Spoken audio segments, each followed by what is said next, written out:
프란치스코 교황이 이탈리아 TV 프로그램을 통해 고국인 아르헨티나에 방문하고 싶다는 의지를 드러냈습니다. 교황의 아르헨티나 방문이 성사된다면 2013년 즉위 이후 처음으로 고국을 찾게 될 예정입니다. 2025년 희년을 맞아 교황청 시성부 산하에 새 순교자 신앙의 증인위원회가 설립됩니다. 프란치스코 교황은 서한을 통해 설립 취지를 밝혔는데 주요 내용을 살펴봅니다. 정부가 저출산 대책으로 등록 동거혼 도입을 검토하고 있습니다. 동거 남녀에게 가족 지위를 인정한다는 게 핵심인데 비혼 출산의 부정적인 사회 분위기 속에서 실효성에 의문이 제기되고 있습니다.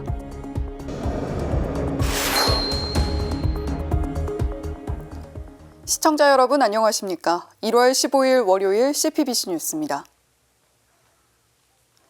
프란치스코 교황이 이탈리아 유명 TV쇼에 출연했습니다. 교황은 올해 고국인 아르헨티나를 방문하고 싶다는 의지를 표명했는데요. 교황직 사임에 대한 견해와 세계 곳곳에서 벌어지는 전쟁에 대해서도 언급했습니다. 맹현균 기자가 보도합니다. 프란치스코 교황이 출연한 TV쇼 케템포 케파는 이탈리아의 유명 TV 프로그램입니다. 교황은 바티칸 산타마르타의 집에 머물면서 원격 연결 사전 녹화를 통해 인터뷰를 진행했습니다. 교황은 고국 아르헨티나를 방문하겠다는 의지를 나타냈습니다. 교황은 아르헨티나 국민은 너무 많은 고통을 받고 있다며 이같이 밝혔습니다. 경제적으로 어려운 아르헨티나 상황을 언급한 것으로 보입니다. 앞서 하비에르 밀레이 대통령은 지난해 11월 대통령이 선출된 직후 교황과 전화 통화를 했습니다. 이 자리에서 교황을 초청했습니다. 그런데 밀레이 대통령은 교황을 향해 공산주의자, 사탄의 사절이라고 했던 인물입니다. 교황은 자신을 향한 비난에는 아랑곳하지 않고 오롯이 아르헨티나 국민을 위해 방문하겠다는 뜻을 내비친 것입니다. 교황이 아르헨티나를 방문하게 되면 2013년 즉위 이후 첫 번째 고국 방문입니다. 이 밖에 교황은 파푸아 뉴기니, 인도네시아, 싱가포르, 동티모르 등 아시아 4개국을 방문하겠다고도 했습니다. 아르헨티나와 폴리네시아 방문은 8월 이후가 될 것으로 보입니다. 한편 교황은 최근 기관지염으로 인해 또 연설을 하지 못했습니다. Io vorrei leggere tutto il discorso, ma è un problema, un po' di bronchiti e non posso parlare bene. Se voi non vi offendete, io consegnerò la copia del discorso. D'accordo?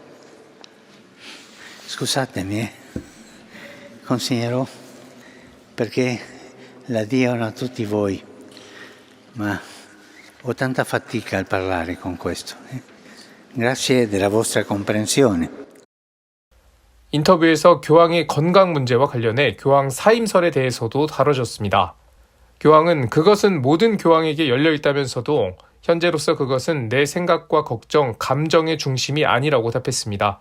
사임 계획이 없음을 분명히 한 것으로 풀이됩니다.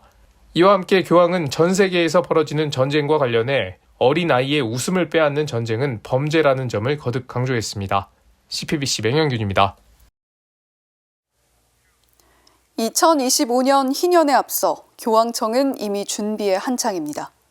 프란치스코 교황은 서한을 통해 교황청 시성부 산하에 새 순교자 신앙의 증인위원회를 설립한다고 밝혔는데요. 한국 천주교 주교회의가 번역해 최근에 공개한 서한 내용을 이힘 기자가 소개합니다. 그리스도를 증거하고 복음을 전하려고 피를 흘린 모든 이의 인명록을 작성하기 위해서입니다. 프란치스코 교황이 밝힌 새 순교자 신앙의 증인위원회 설립 취지입니다. 교황은 교회의 순교자들이 희망의 증인들이라고 일깨웠습니다. 또한 그러한 희망은 그리스도에 대한 신앙에서 나와 참된 사랑을 불러일으킨다고 강조했습니다. 희망은 선이 악보다 강하다는 깊은 확신을 살아있게 한다고도 했습니다. 그러면서 하나님께서 그리스도 안에서 죄와 죽음을 이기셨기 때문이라고 설명했습니다. 교황은 실제로 순교자들이 모든 시대 교회의 삶에 동행해 왔으며 우리 시대의 순교자들이 더 많다고 말했습니다. 교황은 교회 헌장을 인용해 순교자들은 주교와 신부, 남녀 축성 생활자, 평신도, 그리고 가족들로 세계 여러 나라에서 자신의 목숨을 내놓으며 사랑에 대한 최고의 증거를 보여준 이들이라고 칭송했습니다. 성 요한 바오로 2세 교황이 교황교서 제3천년기에서 하느님의 위대한 뜻을 위하여 싸우는 무명 용사들이라고 표현했음을 상기시켰습니다. 이어 오늘날에도 그리스도인이라는 이유만으로 여전히 죽음을 당하는 이들이 있다며 이들에 관한 조사를 위원회를 통해 계속할 것이라고 밝혔습니다. 관건은 형제 자매들이 피를 흘리기까지 보여준 삶의 증언을 모으는 역사 연구를 이어가는 겁니다.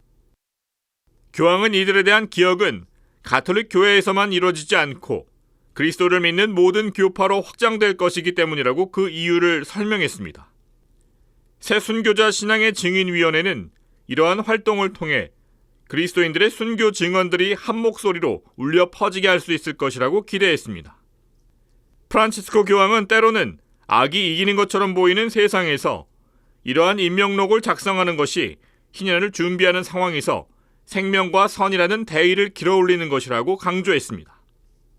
이를 통해 믿는 이들이 그리스도를 향한 부활의 빛으로 우리 시대의 표징을 읽도록 도와주리라 확신한다고 밝혔습니다.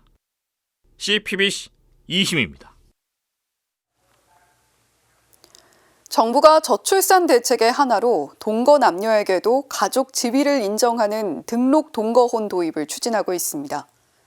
결혼 부담을 줄여 동거 중 출산을 이끈다는 취지인데 실효성이 있을지는 미지수인데다 출산과 육아에 대한 책임의식을 약화한다는 지적도 나옵니다. 전은지 기자가 보도합니다. 정부가 저출산 문제 해결을 위해 속도를 내면서 파격적인 대책을 고심하고 있습니다. 우리나라 저출산의 원인과 대책에 대해 지금까지와는 다른 차원의 접근이 필요합니다. 정부가 저출산 대책으로 고민하고 있는 건 다름 아닌 등록 동거혼. 저출산 고령사회위원회 김영미 부위원장은 최근 프랑스의 팍스, 시민결합제도를 모티브로 한 제도 도입을 검토하고 있다고 밝혔습니다. 시민결합제도는 동거인들이 출산을 할 경우 법적 부부처럼 보험과 세금 등 차별 없는 지원을 받는 제도입니다.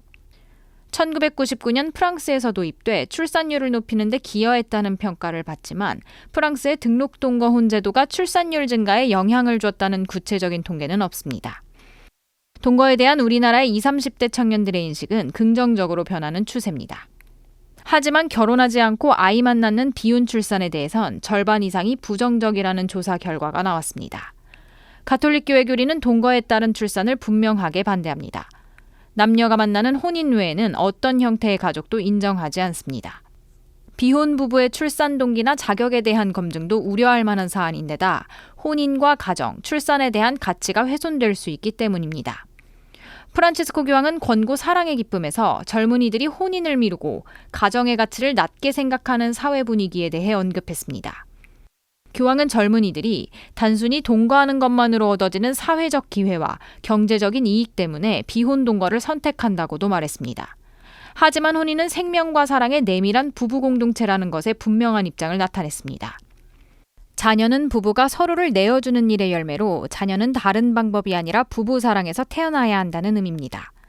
가정은 사랑의 학교이며 가정 안에서 아이를 출산하고 양육하는 건 숭고한 일입니다. 단순히 출산율을 높이고 편리함을 위해 동거 출산이나 비혼 출산을 제도화하는 건 자녀 양육에 대한 책임감을 약화한다는 점에서 경계해야 합니다.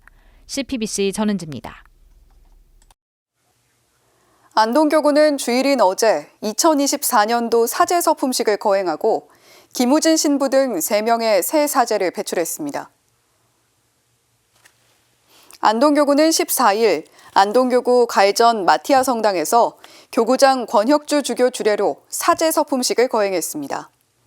이날 서품식에는 개운동 본당 출신 김우진 부제와 남성동 본당 서동호 부제, 태화동 본당 최한별 부제가 새 사제로 탄생했습니다. 성모의 카르투시오회 소속 이영재 부제도 이날 함께 새 사제로 거듭났습니다. 권혁주 주교는 서품미사 강론을 통해 사제는 하느님 말씀은 물론 형제와 세상의 목소리에 귀 기울이는 데 충실해야 한다고 당부했습니다. 사무엘처럼 당신 종이 듣고 있습니다 하고 대내면서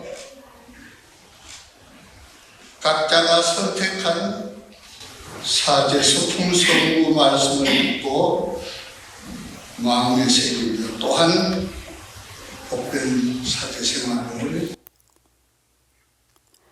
이날 사제 서품식으로 안동교구 사제수는 모두 99명이 됐습니다. 누군가 홀로 죽으면 나의 일이 시작된다. 고독사 등 홀로 죽은 이의 집을 청소하고 유품을 정리하는 특수청소 일을 써내려간 에세이 죽은 자의 집 청소에서 저자는 자신의 일을 이렇게 설명합니다.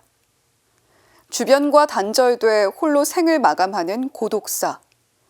부산대학교 의대 나주영 교수의 분석에 따르면 2017년부터 2021년까지의 법의부검 664건 가운데 고독사 사례는 128건, 이 중 남성은 108명으로 특히 50대 이상의 연령이 절반을 훌쩍 넘었습니다. 사회와 단절된 이유는 61명이 건강 문제 때문이었고 이 가운데 43명에겐 알코올 문제가 동반되었다는 점도 확인이 됐는데요.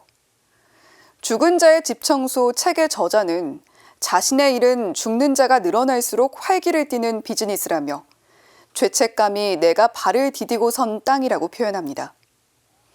가족의 붕괴와 질병, 그리고 가난 등 고독사의 단상을 보며 이 죄책감은 개인의 것이어서는 안 된다는 우리 사회가 함께 짊어지고 헤쳐나가야 하는 것이라는 생각이 듭니다. 이상으로 CPBC 뉴스를 마칩니다. 시청해주신 여러분 고맙습니다.